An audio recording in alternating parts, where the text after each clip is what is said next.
Luca Bassani, nosso correspondente, e ele traz informações justamente da fala do presidente russo. Pois não, Luca?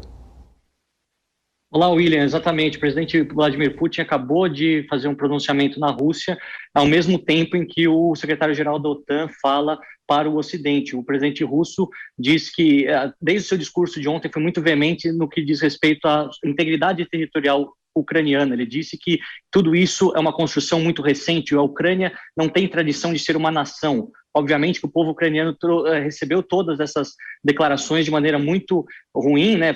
Se ofenderam muito com isso, considerando também os grandes abusos que o povo russo fez sobre o ucraniano ao longo de toda essa história.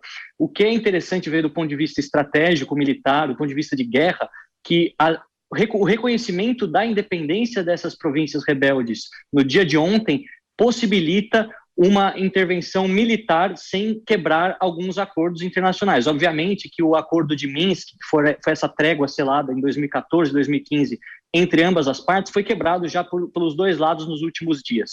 Mas ele entrando em um território que supostamente a Rússia não reconhece como sendo ucraniano, ele não está, segundo a lógica dele, invadindo a Ucrânia, e por isso sanções nesse sentido não seriam corretas, mas obviamente que o Ocidente entendeu tudo isso como uma provocação, acha inadmissível tudo o que aconteceu, principalmente desde ontem, através das várias sanções que nós vimos ao longo dessa manhã e provavelmente virão de forma mais pesada quando a União Europeia se decidir de forma conjunta em punir a Rússia de maneira econômica, obviamente, em relação a tudo que foi feito nos últimos dias. De certa forma, concordo com as informações dos comentaristas da Jovem Pan que diz respeito sobre a falta de liderança. Angela Merkel faz realmente falta nesse momento. O chanceler Scholz, ele é um político que sempre foi muito pragmático, que fala de um tom muito monocórdico, muito baixo, mas ele ainda está encontrando o seu lugar no governo e, obviamente, que já chega com essa enorme crise. É muito complicado. Ele que começou em dezembro a ser chanceler da Alemanha, em fevereiro já tem uma crise dessa magnitude, obviamente, que apenas com o tempo saberemos se ele vai ser forte ou não. E, pelo outro lado, temos Emmanuel Macron aí tentando pegar essa liderança, fazer a ponte entre Estados Unidos e Rússia, pensando, obviamente, nas eleições em abril na França. Mas a situação muito dramática. Os contatos que eu tenho tido com as pessoas na Ucrânia são de cortar o coração, porque muitas delas que estavam em relativa paz na última semana, porque eu também estive lá, pude ver sem grandes problemas, agora temem que a partir do momento que as tropas russas chegarem nas províncias rebeldes, que atualmente são reconhecidas como países independentes pela Rússia, eles tentem um novo plano expansionista em outras regiões que tenham grupos étnicos russos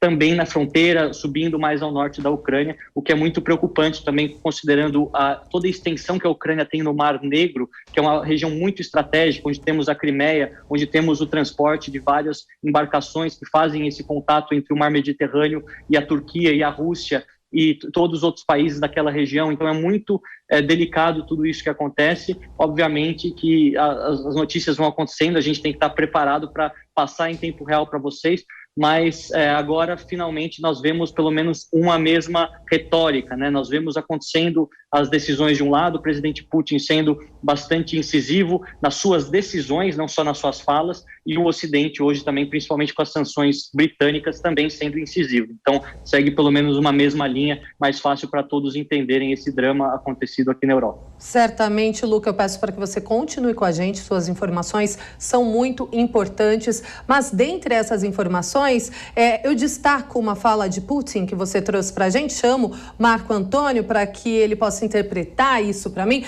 Marco Antônio, Putin disse: a Ucrânia não tem tradição de ser uma nação. Você vê que existe um ímpeto imperialista, né? O Putin, ele tem essa configuração, essa cabeça ultra. A gente pode usar aqui a expressão ultranacionalista, né, nesse caso, porque ele, de fato, ele tem o DNA da KGB, ele tem uma história voltada para esses desmandos arbitrários, ele vive, o meio dele é a configuração de um ambiente arbitrário, ele é, de fato, um autocrata.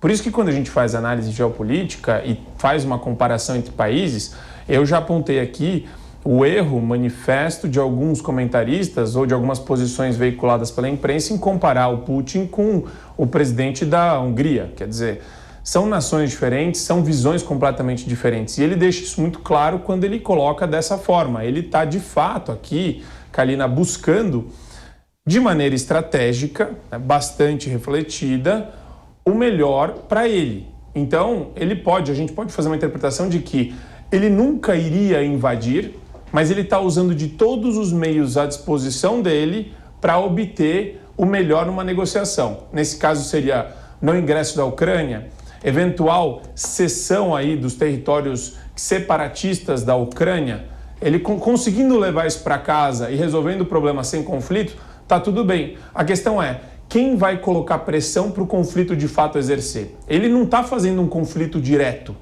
não é mobilização de tropa atirando, matando gente. Existe uma guerra virtual, uma guerra de hacker, uma guerra com relação às propriedades da Ucrânia, que o Dan Messana já comentou aqui, inclusive. Samidana, desculpa. Então você tem aí uma série de elementos que ele está trazendo para a mesa e ele está pressionando, ele está de fato pressionando a nação ucraniana para obter o que é mais vantajoso na visão dele. O que não pode acontecer é, do lado de cá, o pessoal da OTAN e dos Estados Unidos começarem a blefar ou começar a acirrar um eventual conflito com eles e fazer o primeiro ataque, cometer o primeiro ato bélico de fato contra a Rússia. Não acho que isso vai acontecer. Acho que no final do dia o Putin ele vai esmagar dessa situação que é de melhor e mais interessante para a Rússia, exercendo exatamente esse viés tirânico dele. Então, você fala do viés tirânico, mas você fala assim, não, ele está usando as ferramentas, não matou ninguém. Na verdade, é um cara da KGB muito bonzinho, que botou as tropas e todos os mísseis apontados para a Ucrânia e falou assim, ó, vocês são os ratos, porque vocês são pequenininhos, eu sou o gato, eu sou mais forte do que você. Porque, Bassani, na verdade, nós temos um discurso de ódio, nós temos sim a impor, o Bassani está comigo ainda, não está? Bassani, você que está acompanhando desde sempre, tem essa coisa da força, de impor a regra. Caiu a comunicação com o Bassani enquanto vão responder? Ou não tem, Felipe, o que eu estou falando? O Putin parece, pelo Marco, aquele estrategista. Eu não vejo nada de estrategista. Na verdade, ele está dizendo para o mundo o seguinte, ó, sou dono das ogivas, tenho uma força militar maior do que essa, tem 2 territórios que querem sair de lá, eu quero assumir o controle e ponto. Mas só um ponto, ele falou tudo isso sem falar isso. Então, existe a questão da comunicação estratégica não verbal, esse é o ponto.